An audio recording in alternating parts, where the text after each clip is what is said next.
қамту, жұмыспен қамту, дефис. Жалпы республикалық акция жаңа қаріпті насихаттау мақсатында ұйымдастырылған. Бүгін студенттер мен мектеп оқушылары латын қарпін қаншалықты меңгергендіктерін тексеріп көрді. Диктанттың қорытындысы бойынша баға қойылмайды, тіпті қатысушылардың әрбірінің алдында латын қарпі жазылған көмекшілері де бар.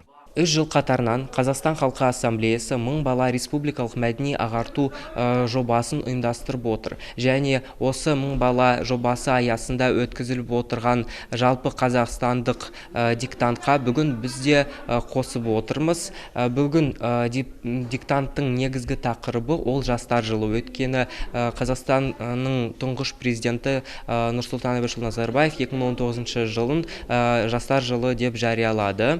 Диктантқа 50 адам қатысты. Солардың бірі Манаш Қозыбаев атындағы Солтүстік Қазақстан мемлекеттік университетінің студенті Айжан Ондырханова. Сөзінше, диктантты жазу қиынға соқпады деп отыр. Медицина мамандығын таңдаған студент сабақ барысында латын қарпін жиі кездестіріп отырамыз дейді. Қазір міне бізде диктант өтіп шықты.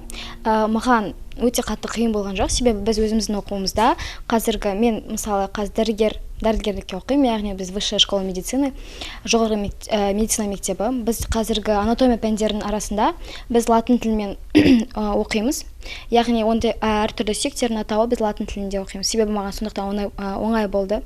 Елімізде латын қарпіне көшу реформасы 2025 жылға дейін жалғасады. Айта кету керек, 2018 жылдың ақпанында Қазақстанның тұңғыш президенті Нұрсұлтан Назарбаев латын қарпіндегі алфавитті бекіткен болатын. Әсем Айтолла, Қуаныш Әлтенов, Первый Северный.